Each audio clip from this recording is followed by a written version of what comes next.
Assalamualaikum warahmatullahi wabarakatuh. Salam Om Swastiastu, salam kebajikan, Namo Buddhaya. Halo, perkenalkan, nama saya Jeremy Krista Masibuan, mahasiswa Hukum UIB kelas 1 HPA dengan NPM nomor 2351156. Dalam video ini saya akan menjelaskan apa saja yang dipelajari dalam PIH. PIH itu sendiri berarti adalah pengantar ilmu hukum. Di dalam PIH kita akan mempelajari pengertian atau pendalaman awal-awal yang memperkenalkan dasar-dasar ilmu hukum kepada kita mahasiswa yang ingin mempelajari tentang bidang tersebut ataupun orang-orang awam. Dalam PIH ini terdapat konsep-konsep dasar, sejarah, sumber-sumber hukum, sistem hukum, dan prinsip-prinsip yang mendasari hukum dalam suatu masyarakat ataupun negara itu. Di dalamnya terdapat tujuan yang merupakan memberikan pemahaman awal yang kuat kepada kita mahasiswa ataupun individu-individu yang tertarik untuk mempelajari hukum sebagai ilmu untuk yang dipelajari dan praktik mempelajari hukum juga. Dalam materi pengantar ilmu hukum juga kita sering kali membahas banyak kali cabang atau bidang dalam hukum untuk mengetahui atau memberikan gambaran yang lebih luas tentang ruang lingkup ilmu hukum itu sendiri. Dalam dasar-dasar yang diperlukan untuk memahami cabang-cabang spesifik dalam ilmu hukum seperti hukum kontrak, hukum pidana, ada juga hukum perdata dan hukum internasional. Sebenarnya masih banyak lagi dalam bidang ilmu hukum. Terus terdapat juga pemahaman sistem tentang hukum. Jadi setiap negara itu memiliki sistem hukum sendiri, seperti contohnya dalam hukum Indonesia itu terdapat sistem hukum common law, civil law atau hukum adat yang merupakan sistem hukum yang dianut oleh negara kita, yaitu negara Republik Indonesia. Pemahaman tentang proses ilmu hukum. Ya, di sini terdapat pengantar ilmu hukum itu untuk membantu kita mahasiswa dalam proses peradilan, sistem legislasi, dan penegakan hukum. Hal ini penting untuk membentuk pemahaman tentang bagaimana hukum diterapkan dan bagaimana keputusan hukum dibuat. Ciri-cirinya itu yaitu ada satu, peraturan. Itu hukum itu menetapkan aturan yang terstruktur di mana untuk mengatur perilaku dan interaksi antar individu ataupun kelompok untuk dalam masyarakat. Yang kedua ada juga keadilan. Di dalam keadilan ini salah satu tujuan utamanya adalah untuk memastikan keadilan itu setara atau adil bagi semua individu tanpa membedakan kelas sosial ataupun ekonomi ataupun politik. Jadi tidak ada perbedaan di antara mereka ini. Yang ketiga itu ada normatif. Jadi dalam normatif ini hukum itu bersifatnya menegakkan norma-norma. Jadi norma-norma itu dianggap suatu peraturan yang harus ditaati lah dan benar dalam masyarakat. Yang keempat adalah penegakan dan sanksi. Jadi hukum itu memiliki sanksi atau aturan yang harus ditetapkan. Dalam sanksi itu jika kita melanggarnya, maka ada konsekuensi yang harus kita jalani. Yang kelima, hukum bersifat dinamis. Itu mampu berkembang seiring waktu dan dapat berubah atau berkembang seiring berkembangnya zaman supaya hukum itu tetap relevan dengan zaman sekarang ini atau efektif. Yang lalu ada tujuan hukum, di mana tujuan hukum itu yang pertama untuk menjaga keadilan.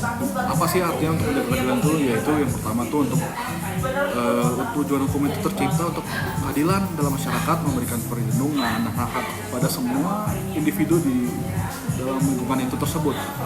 Yang kedua ada mengatur perilaku. Apa itu mengatur perilaku? Mengatur perilaku itu untuk tujuan untuk mengatur perilaku individu ataupun kelompok supaya selama berinteraksi sesuai dengan norma-norma atau aturan yang berada di dalam masyarakat. Lalu yang ketiga itu mencegah konflik, di mana mencegah konflik ini untuk menetapkan aturan yang jelas. Hukum berperan dalam mencegah konflik antara individu dan kelompok lagi dengan cara menyelesaikan perselisihan secara adil. Lalu ada 4, memberikan perlindungan kepada individu dan kelompok yang tindakan ini untuk tidak merugikan atau melanggar hak-hak mereka. Lalu 5, ada menjamin keteraturan. Hukum itu menjamin terciptanya keteraturan dalam masyarakat dengan menetapkan aturan yang jelas dan konsekuensi bagi pelanggarnya. Dan keenam itu mendorong atau membangun pembangunan hukum itu untuk menjadi alat untuk mendorong pembangunan sosial, ekonomi, politik, menciptakan lingkungan yang aman, stabil untuk investasi dan perkembangan. Lalu kita lanjut ke sifat-sifat hukum. Di sifat hukum ini sebelumnya kita telah dijelaskan untuk tercipta tata tertib dalam masyarakat supaya masyarakat itu aman dan nyaman dalam kehidupan lah. Maka dalam hukum ini kita kenapa tidak semua orang itu harus menaati, tidak semua orang tuh mau menaati kaidah hukum. Kenapa tuh? Supaya peraturan hidup masyarakatan benar-benar dipatuhi dan ditaati. Maka peraturan hidup masyarakatan tersebut harus dilengkapi dengan unsur-unsur pemaksa, seperti aturan yang berlaku tidak akan berguna apabila tidak dipatuhi oleh masyarakat. Untuk itu bersifatnya harus mengatur, memaksa agar aturan tersebut dipatuhi dan ditaati oleh masyarakat. Sehingga sifat hukum adalah yang pertama, dia itu mengatur untuk membuat seluruh peraturan yang berupa perintah atau larangan yang akan mengatur seluruh tindakan manusia dalam konteks berkehidupan, bermasyarakat, atau terciptanya keamanan dalam dan ketertiban. Yang kedua itu memaksa, memiliki kemampuan serta kewenangan untuk memaksa individu ataupun kelompok untuk patuh kepada setiap peraturan yang ada di dalam masyarakat itu, supaya kita tidak melanggarnya. Lalu ketiga itu ada melindungi hukum. Dalam melindungi hukum itu dibuat untuk menjadi pelindung untuk setiap rakyat atau individu, kelompok dalam menjaga ketertiban dan keseimbangan dalam berbangsa dan bernegara. Lalu ada berikutnya ada tujuan hukum nasional.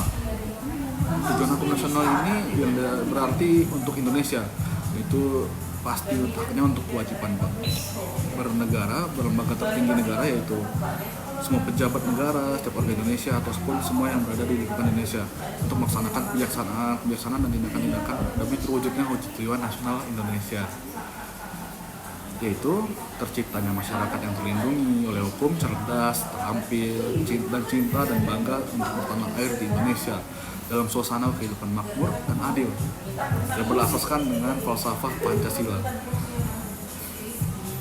Lalu di sini dalam peredaran bangsa Yunani, negara tersebut dipandang sangat penting dibandingkan semua negara yang dibuat oleh manusia.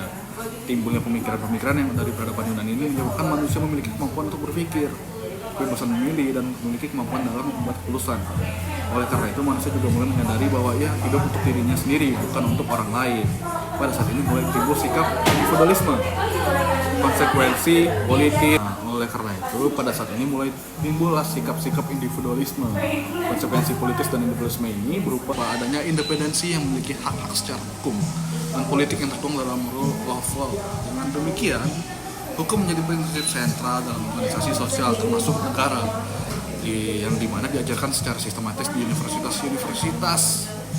Walau hukum yang sedang berlaku di dunia barat itu diajarkan ada hukum yang tertuang dalam naskah kuno yang terdapat di perpustakaan yang berada di Italia, yang untuk menyelesaikan permasalahan dan konflik yang terjadi pada abad ke-11. Selain itu juga terdapat dua unsur dalam studi hukum secara sistematis. Pertama kali yakni yang pertama adalah penggunaan metode analitis sintetis yang terapkan pada naskah hukum kedua. Lalu kedua adanya pelajaran di universitas yang menggunakan metode tersebut. Ya, sekian pengertian ilmu hukum menurut dari saya. Mohon maaf bila ada kesalahan pengucapan ataupun kesalahan dalam teori yang saya sampaikan. Terima kasih.